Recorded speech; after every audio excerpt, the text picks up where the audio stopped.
Zee Marathi awards 2025 सोहळा रंगलेला आहे आणि नॉमिनेशनचा सोहळा सुरू आहे. आपल्यासोबत तुम्हाला सगळ्यांचे लाडके सावली आणि सारंग आहेत. पहिल्यांदा मला हे बघायला आवडेल. काय वा वाच तर काय खरं नाही सावली. हो, हे खरं तर फक्त आमच्या दोघांचे आहेत. अजून सगळ्यांना नॉमिनेशन मिळाले. खूप आहेत. येस, खूप सुंदर दिसत आहे दोघंही. लुक बद्दल काय सांगा?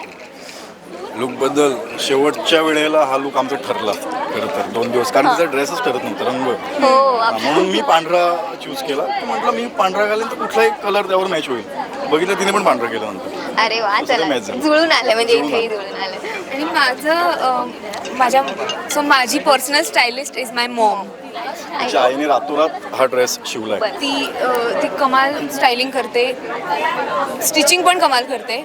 तर तिने एका रात्री हा ड्रेस बनवलाय आणि त्यामुळे हा माझ्यासाठी खूप खूप खूप जास्त स्पेशल आहे. आणि प्रत्येक फंक्शनला मी शूट करत असते आणि ती ड्रेस रेडी ठेवते. मला काहीच माहीत नसतं. वा, किती छान आहे. दोघांनी एकमेकांना कॉम्प्लिमेंट द्यायची झाली तर काय असतं? खूप हँडसम दिसतोय.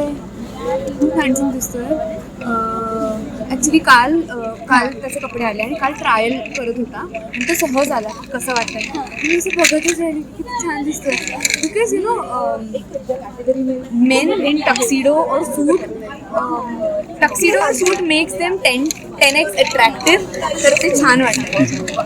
जगातली गोड मुलगी आहे सावली सुद्धा आणि प्राप्ती सुद्धा. खूप गोड, खूप इनोसन्स, म्हणून तर प्रेक्षकांना ती एवढी आवडते. खूप इनोसन्स. आणि खरं तर मी सीन पण करत असताना मी खरं तर तिला रिॲक्ट होतो, कारण तिचा इमोशन्सच एवढा आहे ना, त्या इमोशन्सला मी फक्त रिॲक्ट होतो.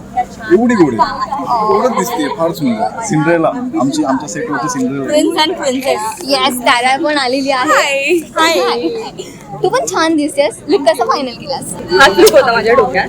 बिकॉज तारामध्ये इज ऑल अबाउट साड्यांनी जे काही ती गाऊन वेअर करते, सो दिस इज तारामध्ये थोडी. वाव, खूप छान दिसत आहे. नामांकन काय काय आहेत आणि कसं काय हा प्रवास? सगळीच नामांकनं मिळाली आहेत आमच्या शोला and we are very hopeful की आम्हाला सगळी सगळी नामं सगळी. चला, तुमची एक्साइटमेंट दिसते. अवॉर्ड्स पण मिळणारच आहे. Thank you so much. थँक्यू.